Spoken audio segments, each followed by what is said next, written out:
Veamos.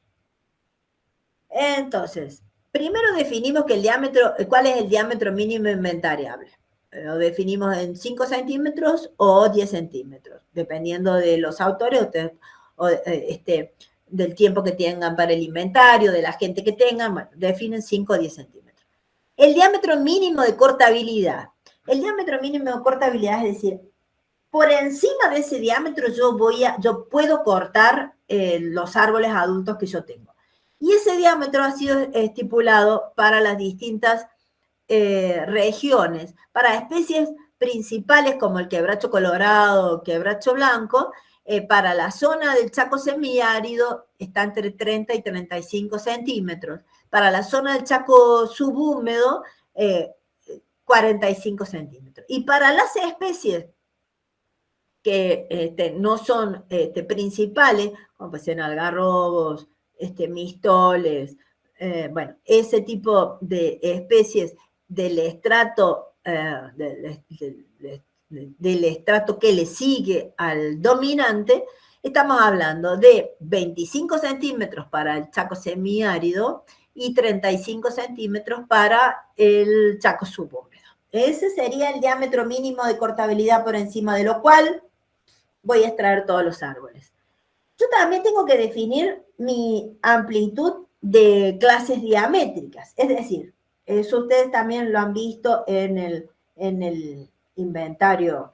Entonces, tengo mi planilla y tengo árboles desde los 5 centímetros que inventarié hasta los 35 centímetros. Entonces, yo puedo decir que mis clases diamétricas voy a tener, por ejemplo, si es de 0 a 35, son 35 centímetros, dividido 7 centímetros, tengo 5 clases diamétricas, 5 por 7, 35, de 7 centímetros cada una. Voy a agrupar mis árboles, los árboles de cada especie principal, en clases diamétricas. Voy a poner todos los árboles de 0 a 7 centímetros en una, de 7 a 12 en otra, de 12 a 17 en otra, y así, no, de 12 a 19 en otra, de así voy agrupando todos los árboles dentro de las clases diamétricas. También voy a definir el tiempo de la rotación. ¿Qué es el tiempo de la rotación? Yo voy a tener entonces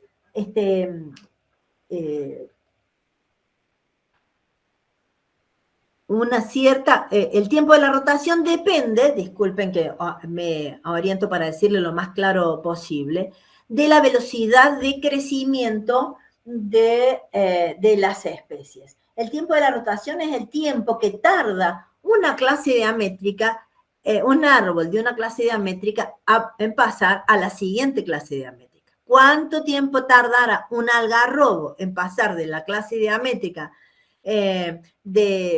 por ejemplo, de 5 a 12 centímetros, a la siguiente de 12 a 19 centímetros o lo que fuere? No me está saliendo ahora el valor. Eso va a depender de su velocidad de crecimiento. Y acá nosotros pusimos 7 a 15 años, porque en el caso, por ejemplo, de los algarrobos, que se estima que crecen aproximadamente 1 centímetro de diámetro por año, entonces va a tardar 7 años en pasar de una clase diamétrica a la siguiente.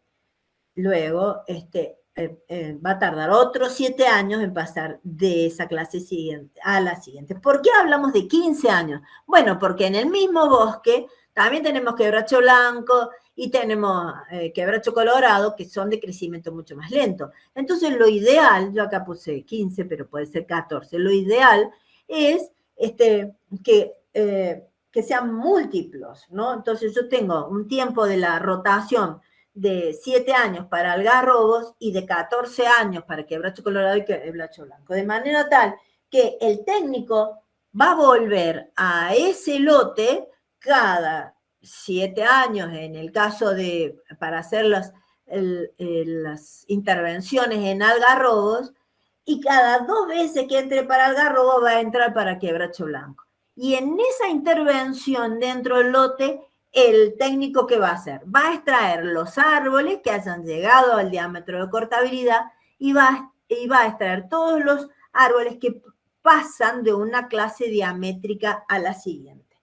Porque fíjense cómo van bajando la cantidad de individuos de una clase diamétrica a la siguiente. En una distribución de este tipo, en una distribución disetánea, como ya dijimos, hay muchos más individuos en la clase 1 que en la clase 2, que en la clase 3, que en la clase 4. Una vez que yo empiezo a manejar ese bosque, lo que yo tengo que hacer es generar esta relación y manejar de acuerdo a esta relación. ¿Cuál es la relación que hay entre una clase siguiente, una clase diamétrica y la siguiente? Disculpen. Y esa es la constante de Liouville.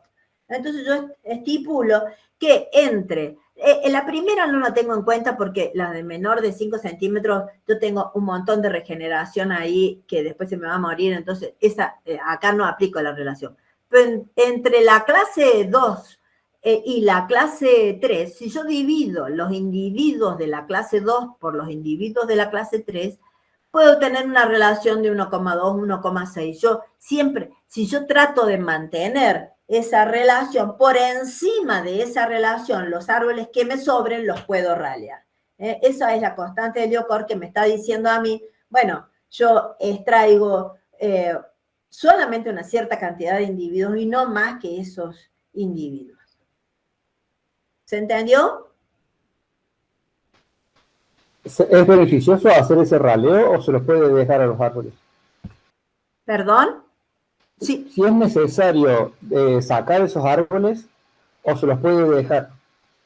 Bueno, eso depende del objetivo de tu manejo, ¿no? Ya vamos a ver lo que es los árboles de cosecha futura y lo que son los árboles maduros, que es un concepto desarrollado también por Grulke y por Braciolo para la zona.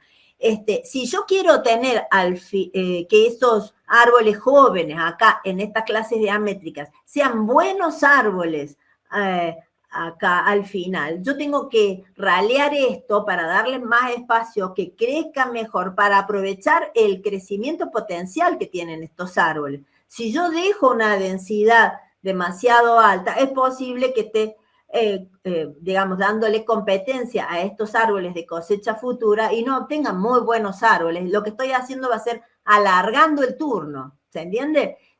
Yo lo que pretendo es que estos árboles pasen de una clase diamétrica a la siguiente lo más pronto posible porque crezcan bien. Entonces lo que hago a estos mejores árboles de buenos fustes, los libero, les quito competencia. Y eso lo hago mediante el raleo utilizando esta relación. Bien. Una observación. En trabajos de Leonor Catalán, en muchos bosques vio que la distribución de los algarrobos es coetánea, no llegan a ser disetáneas, o sea, acá se está hablando de 2 o 3 o más especies, por eso, Sebastián, el sacarlos o no depende del tipo de manejo que vos quieras hacer, como si fuera coetáneo o disetáneo. Claro, esto que nosotros estamos hablando es exclusivamente en rodales disetáneos. Para rodales coetáneos que podemos llegar a encontrar dentro de algunos bosques, el manejo, bueno, el tipo, se haría también raleo siempre para favorecer, también en esos casos se favorece el árbol de cosecha futura, ¿no? Porque lo que pretendemos es obtener buena madera en el menor tiempo posible, de buen fuste. ¿Ah? Muchas gracias. Bueno, entonces, las implicancias que tiene este manejo, entonces son mantener la cobertura boscosa. La cobertura boscosa se mantiene permanentemente. No hay tala rasa, no hay ese tipo de cosas como hay en plantaciones. Se mantiene permanentemente Y lo importante es no cosechar más de lo que crece, es decir, cosechar solo la renta sin reducir el capital. Ya vamos a hablar un poquito más adelante de eso. Otro punto que es fundamental es asegurar la regeneración del bosque y su diversidad específica. En estos tipos de bosques heterogéneos, se han hecho un sistema que ha reemplazado en muchos casos al sistema tradicional de ganadería en el monte, es el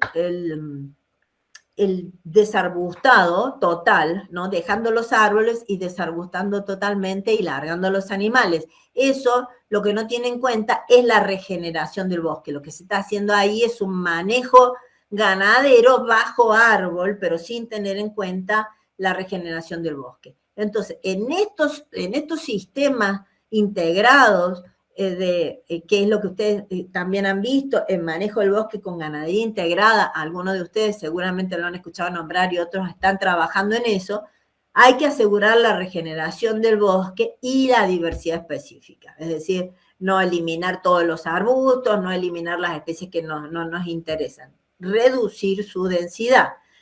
Después, además, tener un horizonte de planificación a largo plazo, pues maximizar la renta a corto plazo no es compatible con la sustentabilidad. Esto es lo que ha ocurrido en la mayoría de nuestros bosques, en donde se ha ido bajando el diámetro mínimo de cortabilidad. Primero empezamos con 35, después cuando cortamos todos los árboles de 35 dijimos, no, pero está bueno, total, 30 está bien. Y cortamos los de 30 y fuimos bajando. Entonces, ahora en muchos de las zonas que han sido sobreexplotadas, ya no tenemos árboles maduros para la regeneración, porque se ha aumentado la renta demasiado. Digamos, se ha extraído más de lo que el bosque realmente estaba dando.